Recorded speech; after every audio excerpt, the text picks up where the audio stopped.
Hello again. I will now look more into how the questionnaire captured the impact of having access to modern energy.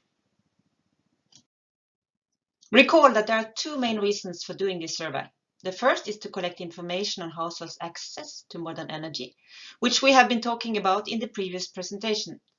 In this presentation, I will talk more about the information we collect in the survey to measure the impact on households from getting access to modern energy. The question is, are people able to improve their livelihood and welfare when they get access to modern energy?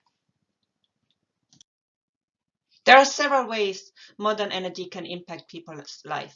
The areas addressed and hypotheses made are based on literature review and workshop discussions with the NBS, SSB, and INE team. Here are just a few examples. One important pathway through which electricity can generate impact is by new income generating activity, as a result of new enterprises in the communities or new activities in the household. Getting access to electricity is expected to have a positive effect on education, as school children can study in the evening when it's dark. Improved stoves are expected to produce less smoke and therefore leave a less negative impact on respiration problems. Members of the households, and in particular women, may not have to spend so much time on collecting firewood if they get an improved oven, and will have more time available for income-generating activities and entertainment or social activities when they get light in the house and in the community. Street lighting in the community improves security. The analysis that we will do based on this survey take two approaches to study impact of getting access to modern energy. Both approaches look at impact for groups of households depending on how long they had access to electricity. We collect information about how long the household and how long the community had access to electricity.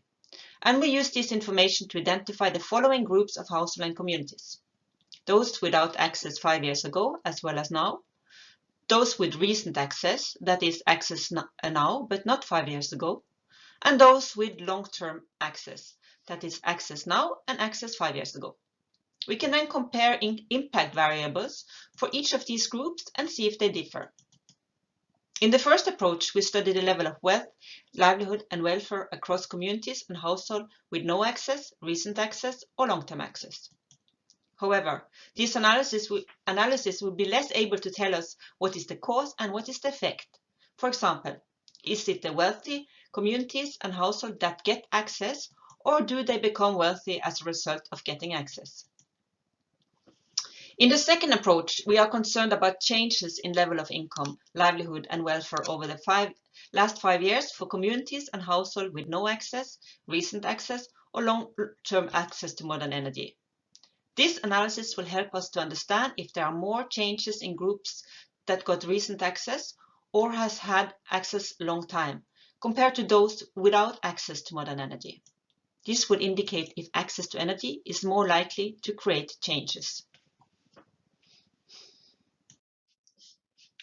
Thus, to sum up, to measure changes over time, we need to collect information on how long the household and community has had electricity. And we also ask about impact variables now and 5 years ago. An example on the latter is whether members in the household had another job 5 years ago, and in this case, what job that was.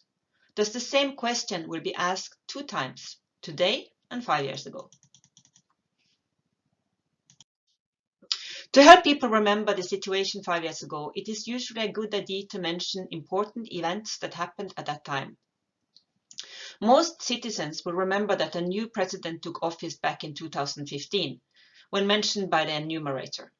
We ask respondents about the situation back in 2016, but usually an important event like a new president will help them remember the situation even the following year. We also follow up with a reference to a local event. That may be a reference to the weather condition, such as a dry spell or heavy rain, or a reference to a special harvest 5 years ago.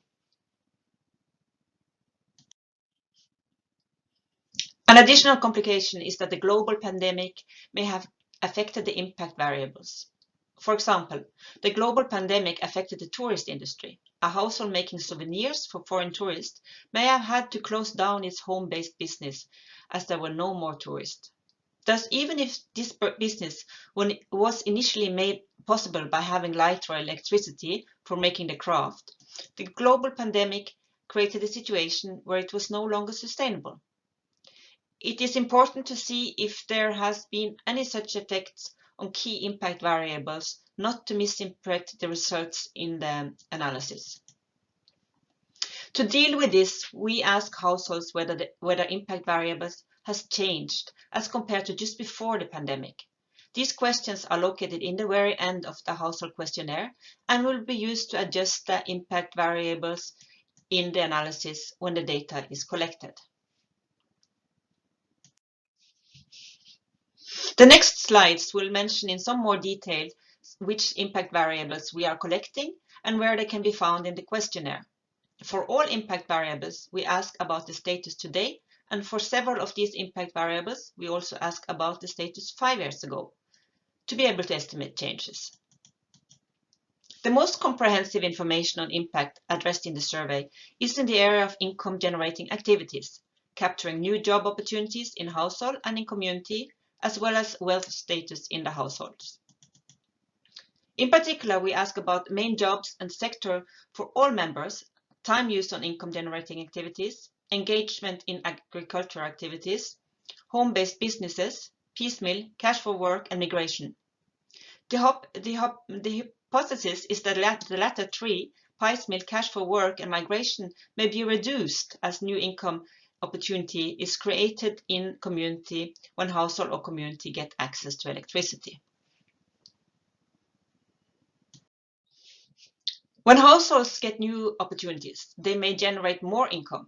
It is difficult to collect information on income. The survey takes a simplified approach to measure income by collecting information on assets and housing. These are used to create an asset index used to rank households in groups corresponding to wealth. The survey also collects information on broad groups on consumption, which can also be used to broadly assess wealth.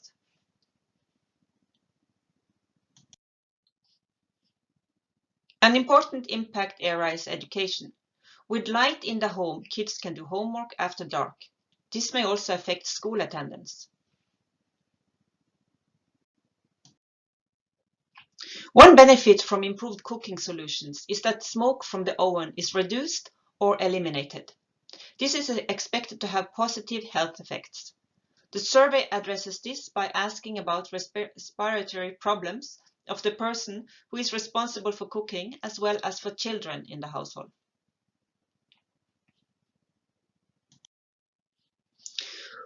With an electric light, more time is available in the evening for income-generating activities and for doing schoolwork. Entertainment and socializing is made easier. Improved cooking reduces the need for firewood and therefore time spent on collecting firewood. If an electric water pump is available in the community, the household may also spend less time collecting water.